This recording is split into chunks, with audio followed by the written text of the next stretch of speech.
What's up with the creepy baby? Why is Daryl always crying? Who's Mads Mikkelsen playing? Let's eat it. What? We can't eat it, it's a baby! Morty, what if it makes us run faster or jump higher? Okay, let's eat the baby.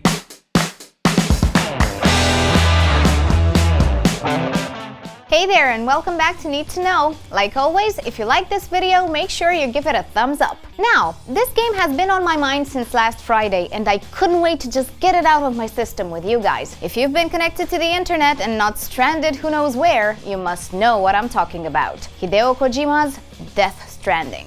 Come on, let's face it, this game is not Kojima Productions or Sony, it's Hideo's baby. His baby? His rules. Ever since leaving Konami Beached, Hideo has been working on this bizarre game. When did he start? Around 2016. So for about 3 years, the more he talked about it, the less we understood. We thought trailers will spit it out. No sir, they didn't. Come to think of it, Kojima's a trailer mastermind. Every single clip raised more questions than it answered. What's up with the creepy baby? Why is Daryl always crying? Who's Mads Mikkelsen playing? Now the game's out and some things are painfully clear. 1. You're gonna love it or hate it. No middle ground. 2. Sony is the only one with cojones to publish such a niche game. It's true that at this point, Sony is more about prestige than profit, just like any seasoned actor. 3. You're gonna go to the whiteboard and write all the facts and characters down to make sense of them. You'll get dizzy. Get some Advil. Try again. Less obvious is not what Kojima failed to do, but what he delivered. Just like a good delivery boy. If you wanted a simple, straightforward story from Kojima, swipe next. Death Stranding is an allegory, nothing less. Yes, you deliver parcels to isolated colonies, there are some specters and a big boss to beat. You may feel like Frodo without its Samwise. Or is it Sam without Frodo? Come on, Mr. Frodo. I can't carry it for you. But I can carry you! You may be the lonely chosen one to save the world, but that's not all you are. The game is a simulator, not a walking simulator, but if you ask me, a life one? Let me explain. Your career job in this open world is meant to get the real you out of isolation, forcing you to make connections, named strands, by helping others with what they truly need. The likes you receive? For better stability, weight capacity, and rank increase, they are the love true connections can bring. Love that can make you stronger, more enduring, and more self-confident in society. You can choose to carry everything alone and risk falling down, or leave cargo out there for unknown players to find. It's not co-op. You don't know them, and they might not return the favor. Forging connections, what Kojima said the game is all about, is helping out without waiting for anything in return. And when you do get a ladder or some rope, from no one in particular, let me tell you, that's almost as satisfying as killing a bunch of zombies. Or, I may be totally wrong, and this is absolute rubbish. Guys, be sure to look down the whole time. It's really deep and freaky and disorienting. Okay, this is where Kojima has his laughs. What does Sam Porter Bridge do?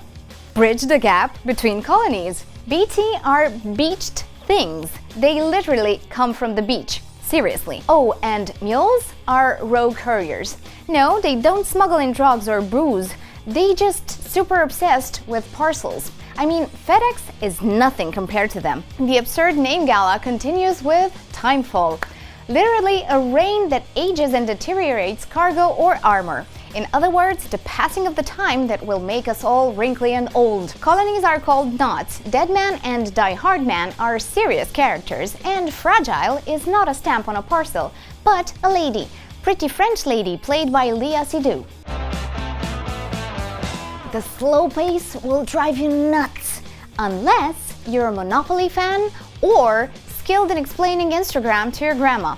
Then you stand a chance. There are moments of pure comic relief that helps with the snore, like when Sam casually takes a shower or a piss and you suddenly get the most eco-friendly weapon out there. Or when you incinerate bodies just before becoming a dad who has to fight off BTs that only Bridge Baby, like BB-28, can see. To rock the baby and calm him down, you'll shake that controller like crazy. You'll find so many Bear Grylls similarities that you'll cringe and want to give up. I'm gonna need to eat for a week after this one. You'll have to get inventive with sticks and wood, and you'll roll your eyes so much you're gonna get a headache. What was Kojima thinking?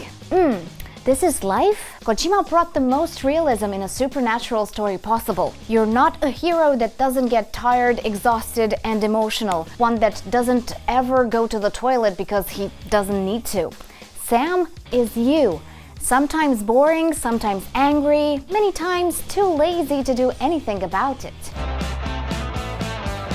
They're calling Death Stranding an action game, though there's more walking than action, more dialogue than fights. Do we have on our hands a new game genre? A repeat of Metal Gear Solid? I think we do. How should we call it? The Stranded genre? The Bridge genre? Oops, that's a game already. What do you guys think? Repatching a broken world doesn't feel all that surreal to us. If you can go past the horrible puns and the confusing concepts, like why is Sam able to revive every time, there are moral truths Kojima hopes to show. Like about caring more than just yourself, helping and thriving together rather than solo. Since reconnecting with oneself in the end is probably where we'll all end up, let's remember the man is a writer. Nothing is as it seems.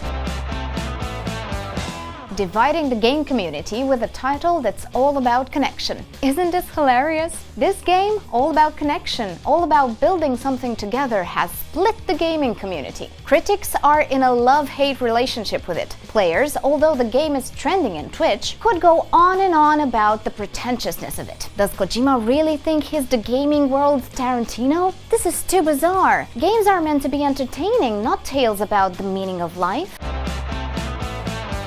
One thing you'll have to agree with, as game design goes, Death Stranding is superb. The game, now out for PlayStation 4, next year coming for PC, drips with Kojima's aesthetic. Came through dripping, diamonds on my wrist, they dripping. Ice. There are detailed landscapes, superb motion and voice capture, realistic physics. They all make it so you're feeling stranded, helpless, but always thinking how to put together one or the other to advance. Clifford, the character played by Mads Mikkelsen, hunts Sam with an army of soldiers with skulls instead of faces. Other character carries a bridge baby in a glass tank through the sewers. Last but not least, Kojima delivers Daryl in a game. Sam and Daryl from The Walking Dead are virtually the same. Rugged loners who always have to save the day, survivors who always care too much. Others use them and abuse them, but somehow they end on top. This was our take on the game. What's your impression? Oh, and spoiler question. What do you think of Louise? Don't forget! Subscribe and hit the bell button if you want to see more videos like this. See ya, guys!